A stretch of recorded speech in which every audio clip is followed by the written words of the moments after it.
here's the story. Oh boy, what story should I tell? How about this story?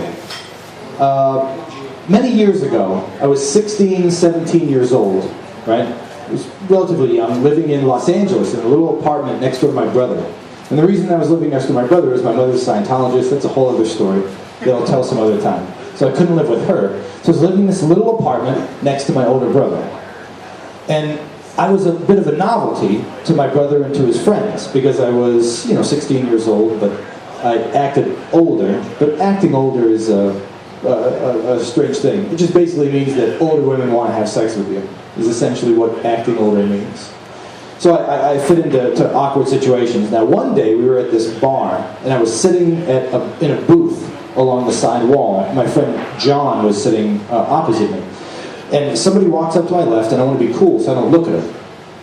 But Mike, John talks to him for a little bit. Mike was John's younger brother. And John's talking to him for a little bit. And then he says, "Oh, I'm sorry. Let me introduce my friend Eric." So I turn to shake his hand, and I put my hand out, and he puts this stump into my hand. And I was like electrified by fear because I'm holding on to like this, this pulp of a hand with no fingers. And I look up, and he's got black hair hanging in front of his face, and I can tell that he's just completely burned. His face just looks like fried chicken with a slit for the mouth. And I was mortified. And John introduced him as Justin, and Justin walked away with his leather jacket, and he was slouched over. And John said, "Yeah, that was Justin." And he told me the story about Justin. Justin was a dishwasher. And he was a nice kid living in Los Angeles, and he decided he was going to save up his money to buy a motorcycle. And he decided that he would buy a hybrid motorcycle, the kind that you can ride on the street and in the dirt, because you never know. Out in California, you can go up into the hills or what have you. So the very first day that he got this motorcycle, he went to the gas station, and he filled it up, and it was brand new. This was many, many years ago. It was one of those ones where you put the key in and push the button, and the gas cap popped up. So he topped it off, and he pushed the gas cap closed, and he pulled off onto the street, and he's riding down the street, and just feeling like $1 million. And a car stops short in front of him, and he dumps the bike. Somehow the button gets pushed, the gas cap pops open, and the sparks from the gas tank on the asphalt ignite the gasoline, and it's just a plume of gas, of fire. And he says the last thing he remembers is putting his fingers over the hole in the gas cap to try and stop the flames, and seeing his fingers just melt away.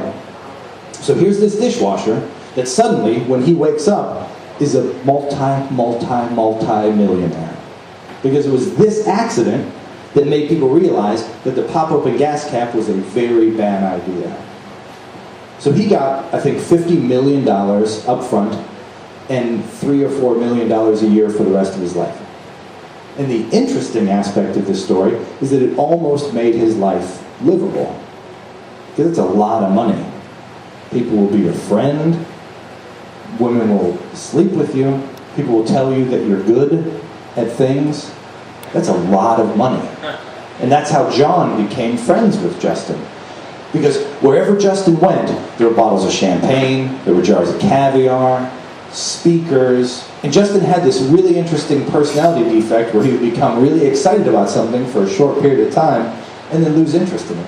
So if you hung out long enough, he would eventually pick up something that you were interested in, get bored with it, and you could buy all the shit off him for $50. So one of these things that he did was he wanted to become a musician. So he bought all this musical equipment, and he put it up in this little studio in his basement, and he yodeled songs. Like he would sing like metal songs, and in the middle of them he'd just break out with like a hee-oh, hee-oh. That was his thing. That was his hook. It was awful. I mean, it was absolutely terrible. But everybody was like, fuck, you're going to be the next thing. So John and I would go over to his house, and we would eat caviar, and we would drink all of his champagne. And on the way back, John would make fun of Justin, and he would say, "Oh, you know what would really make Justin famous? Is if we put him out on stage with a G-string and let him yodel his music, and we called him the Lonesome Stain. And we could sell burnt t-shirts that said I was burned at the Lonesome Stain concert. We could make like lighters that had like his visage on the side of it. It was awful. Just awful stuff. But that's how you did it. You made fun of people that you took advantage of to make yourself feel better. So, the interesting aspect of this story is that Justin essentially had the last laugh in this story. Because before I moved back east from California, Justin, who you could tell knew what was happening with all these people, he knew that he was being taken advantage of by these people, he decided that he was going to throw a party and he was going to prove to himself who his real friends were and who his enemies were. So he set up the nicest spread that I've ever seen. It was the nicest party that I had ever seen. I mean, I was young at the time. He lived in Marlon Brando's old house in the Hollywood Hills. He had bought Marlon Brando's old house and got bored with it. I think a couple of years later, eventually got rid of it. But he threw this elaborate party and had everything that you could possibly imagine. Drink, food, everything. It was DJs. He had DJ Kiyoki come in from Japan. I mean, he had national acts at the time. But the one thing that he didn't have was caviar.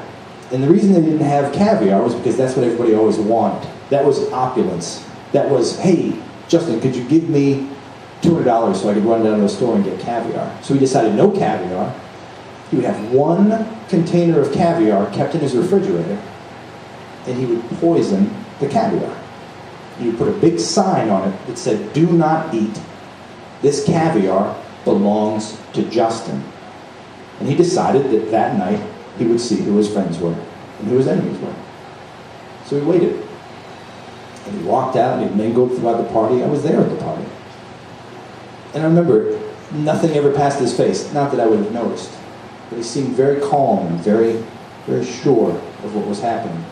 And every once in a while, you'd see John's girlfriend was the first victim. You saw her run off into the kitchen, open up the refrigerator door. You could see from the line of sight the kitchen into the window, because we were all out back by the buffet table, and she dropped out of sight. And then other people walked back into the kitchen. You saw the refrigerator door open, and you saw him drop out of sight. You'd see Justin disappear for a little bit. You find out later that he was dragging these people down into the basement. Until eventually, the end of the night comes around, and people are looking for their boyfriends, people are looking for their girlfriends, and somebody opens the basement door. And there, piled at the bottom of the stairs, were 7 bodies. And somebody called the police, and the police came, and as they carted Justin away, I remember very specifically, very vividly, hearing Jason say, "This party is for the rest of you. I know that you're my friends, and that's enough for me. So enjoy the night, because all of this is for you." And I did. I think we all enjoyed it.